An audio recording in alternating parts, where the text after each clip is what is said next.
Hi everyone. Today's topic is maintenance management, and this is topic 10 of operations management. You have to maintain. What are we maintaining? We are maintaining our systems, we are maintaining our machines, we are maintaining our equipment. That is the topic, maintenance management. Remember, in operations management, in one point or another, whether you are in a service industry or a production industry, you will have to use equipment, even if it is a simple equipment like a computer. So you need to have a maintenance program for them. If you're dealing in production of a product or manufacturing of a product, you will have a series of machines that will assist you to produce. Then they need maintenance. If you do not maintain machines, or if you do not maintain those equipment for a long period of time, the result will be breakdown. And once breakdown happens, what happens is you cannot be able to continue the normal production. So here we shall look at the importance of maintenance, number 2, having a maintenance or a planning and maintenance schedule. Modern scientific maintenance methods. What methods are companies using nowadays to maintain their equipment? Achieving minimum breakdown through maintenance. You can achieve minimum breakdown if you have a schedule for maintaining your equipment. And then waste management. So these are the aspects of this particular topic. So if you can start, of course, you start with objectives of maintenance management. Why do you conduct maintenance management? Simple reasons, like to ensure equipment is available, to increase the lifespan of the equipment. Remember, the more you maintain, the more the lifespan. Optimize operational efficiency, safety and health reasons, cost efficiency. So these are major objectives or major reasons why we do maintenance of equipment. Cost efficiency, quality assurance, minimize emergency repairs, things like ensure compliance, predictive decision making. So all those are objectives or reasons why we do maintenance in an organization. And then, of course, importance of maintenance management. Why is it important to carry or to conduct maintenance? 1, to ensure equipment reliability, cost saving purposes, safety issues, to make your machines or equipment safe. Extend the life of an equipment. An equipment can last for a longer period of time if it is maintained. Improves the quality, energy efficiency, predictable maintenance schedule. All those are importances of maintaining. So there are very many, but as long as you understand why you maintain equipment. Then we come to an aspect of maintenance, planning and scheduling.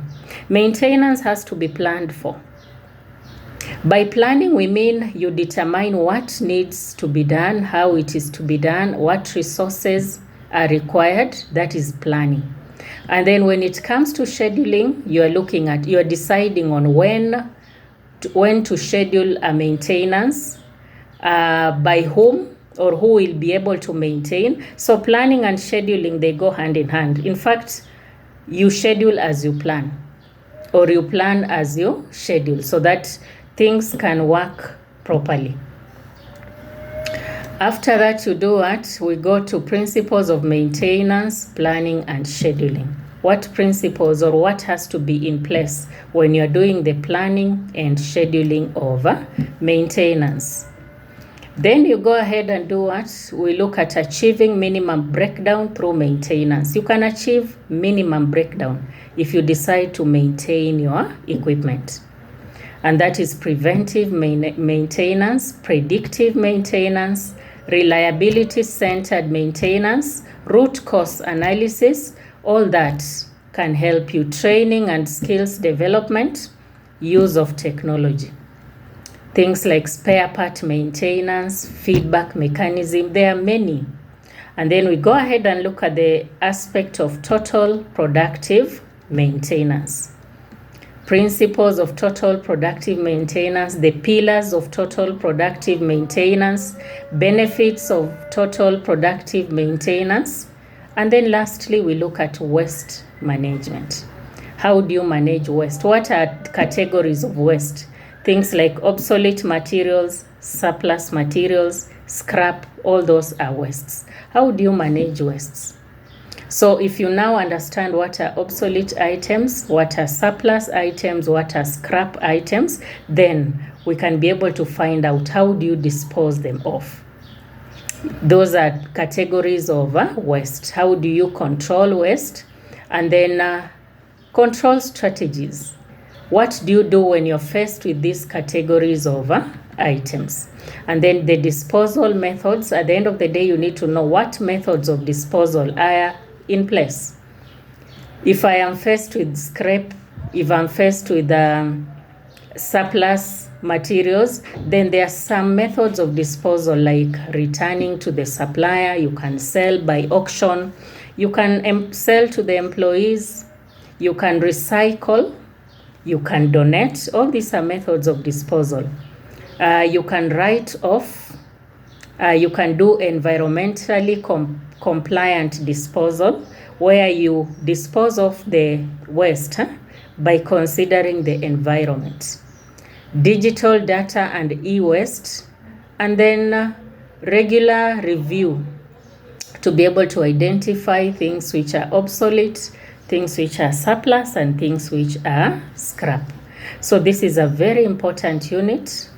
It will help you at the end of the day to know how to be able to manage waste in an organization, because waste will always be there, whether you have perfect equipment, because sometimes waste is increased because we do not have very good equipment.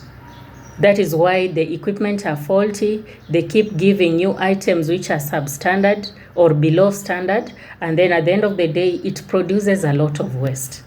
So if you're able to manage or maintain the equipment, then at the end of the day, you will reduce waste. Waste comes from faulty equipment. And that's why this topic is important, to just be able to minimize faults of the equipment that you're using, so that at the end of the day, you will be able to minimize waste. Also, these materials that you're wasting, they cost you money. It means you have bought them using money. If I buy raw materials and then I have faulty equipment, then it means that that raw material will be wasted, because it will always come up with waste. So what I need to do is to make sure I do maintenance management so that I can reduce the waste, and at the end of the day, I will reduce the costs involved in managing waste. So by the time we are done with this topic, as a person in operations management, you should be able to know how companies employ different strategies to be able to minimize waste, and by being able to maintain their equipment. So that is it for now.